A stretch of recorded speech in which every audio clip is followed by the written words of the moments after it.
Assalamualaikum warahmatullahi wabarakatuh.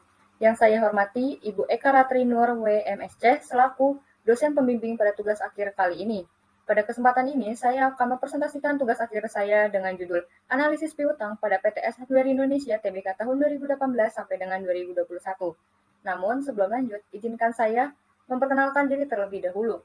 Perkenalkan, saya Dina Rahmaulia dengan NIM akhir 253 dari Prodi Keuangan dan Perbankan, minat akuntansi terapan.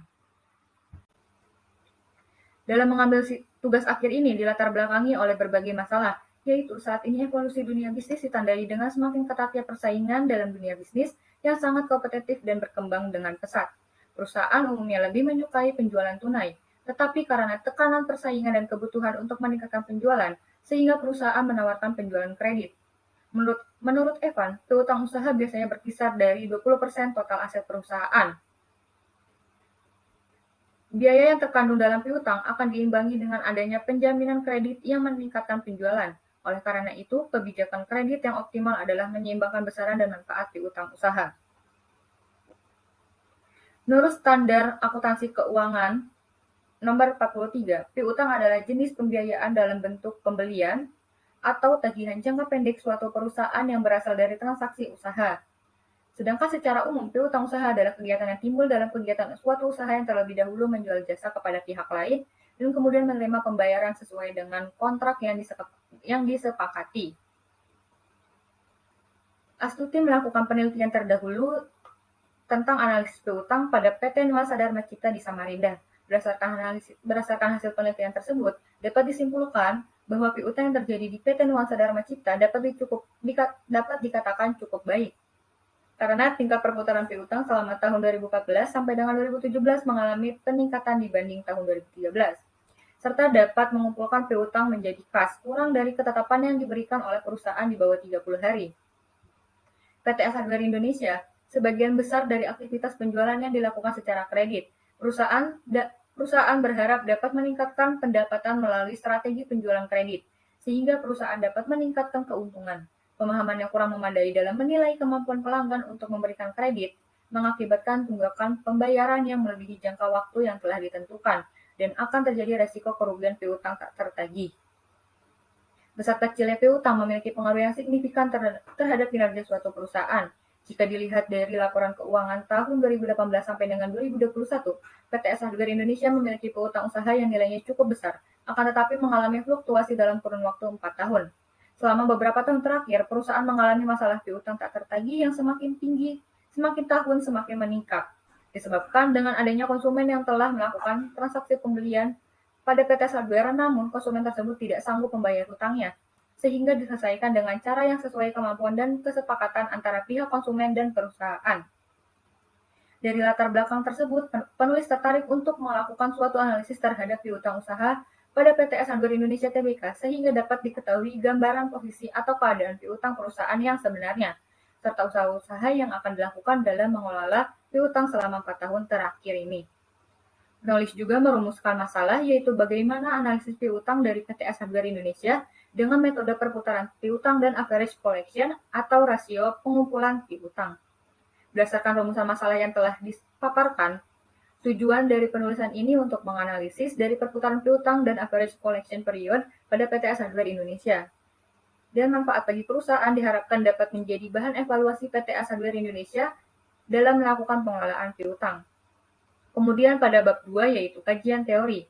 Sebuah perusahaan yang berorientasi pada laba tentunya harus memiliki pendapatan. Penghasilan yang diperoleh sesudah dikurangi biaya-biaya akan mendatangkan laba atau rugi yang membawa pengaruh pada jumlah kekayaan perusahaan. Aktivitas utama perusahaan jasa dan dagang adalah menjual jasa atau barang dagangan secara tunai maupun kredit. Piutang merupakan salah satu unsur dari aktiva lancar dalam neraca perusahaan yang timbul akibat adanya penjualan barang dan jasa atau pemberian kredit terhadap debitur. Lalu selanjutnya ada klasifikasi piutang.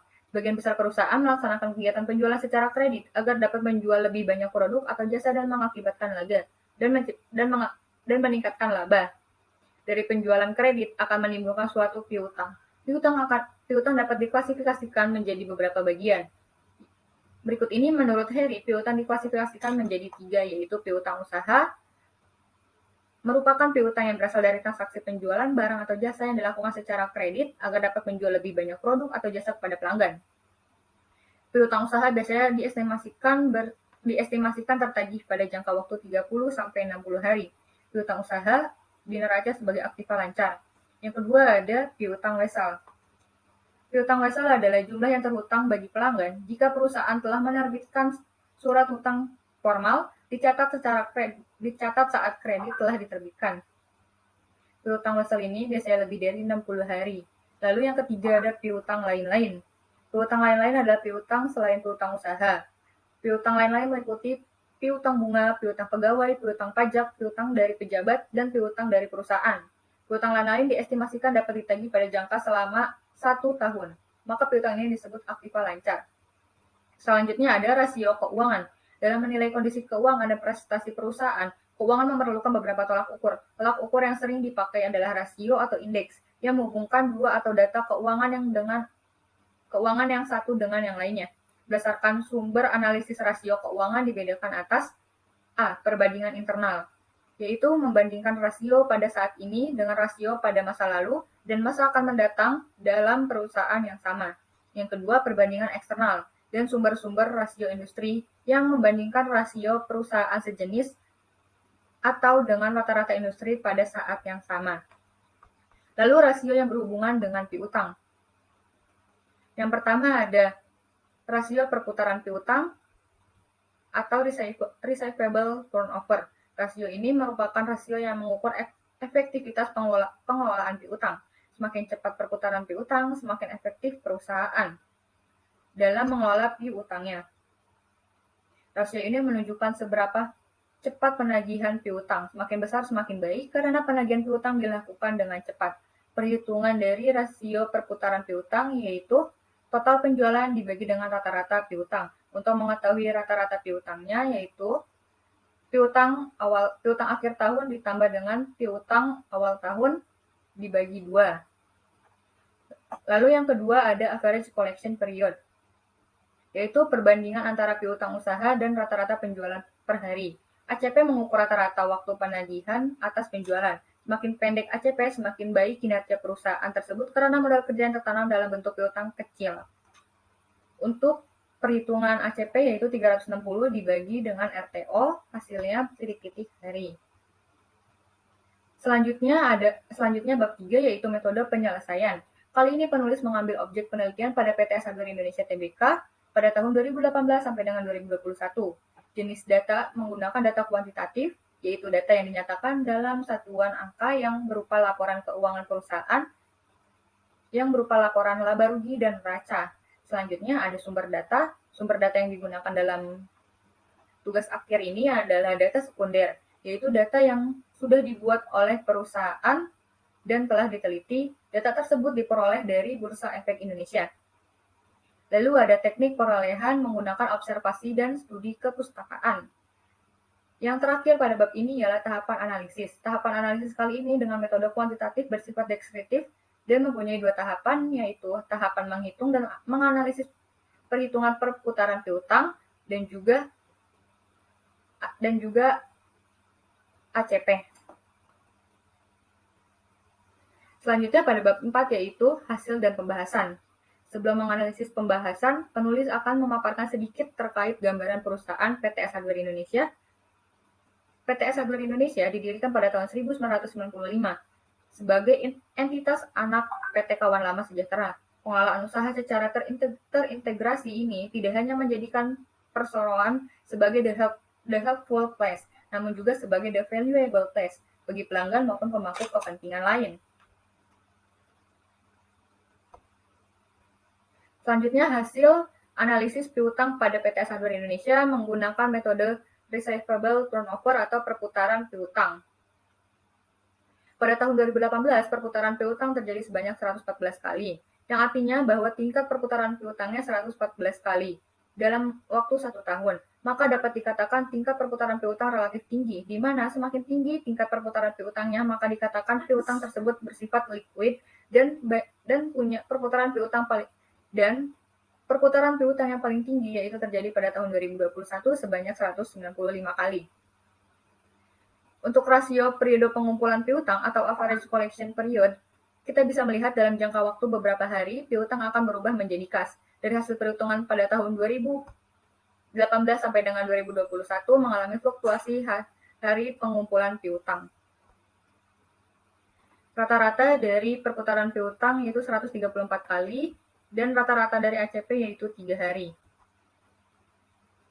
Pembahasan berdasarkan hasil analisis receivable turnover dan average collection period pada PT Hardware Indonesia selama 2018 sampai dengan 2021 ditemukan bahwa pada perhitungan RTO dapat dihasilkan tahun 2018 menunjukkan perputaran piutang yang terjadi adalah sebanyak 114 kali.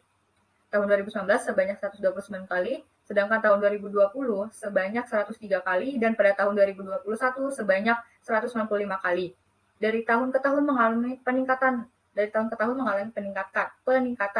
Ini menunjukkan bahwa pengendalian piutang yang terjadi di perusahaan semakin efektif, karena semakin cepat perputaran piutang, berarti semakin cepat modal kembali.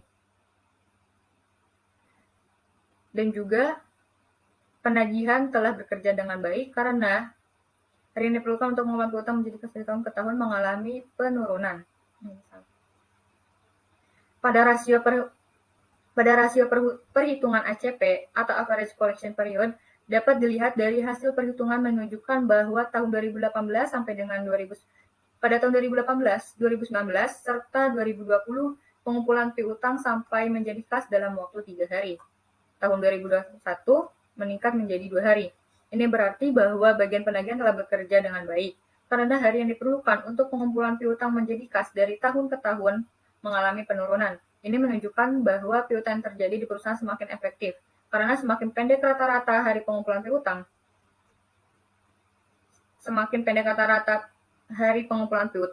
semakin baik kinerja perusahaan karena modal kerja yang tertanam dalam bentuk piutang kecil. Baik, untuk slide selanjutnya ada kesimpulan dan saran. Berdasarkan analisis data dan pembahasan yang telah dikemukakan pada bab sebelumnya, hasil dapat diambil beberapa kesimpulan sebagai berikut. Yang pertama, tingkat perputaran piutang pada PT Hardware Indonesia Tbk cenderung mengalami peningkatan meskipun terjadi fluktuasi. Dengan ini, keadaan piutang perusahaan dapat dikatakan cukup baik, karena tingkat perputaran piutang selama tahun 2018 sampai dengan 2021 mengalami peningkatan dibanding tahun sebelumnya. Demikian pula hasil perhitungan average collection period tahun 2018 sampai dengan 2021 menunjukkan piutang yang cepat, sehingga pengembalian modal perusahaan semakin cepat.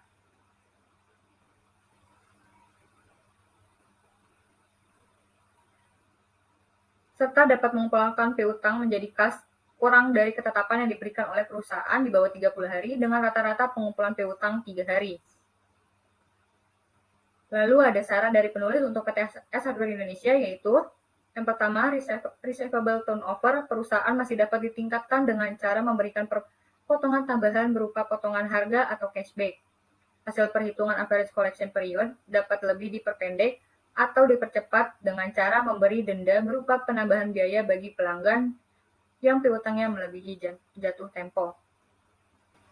Sekian presentasi tugas akhir dari saya. Wassalamualaikum warahmatullahi wabarakatuh.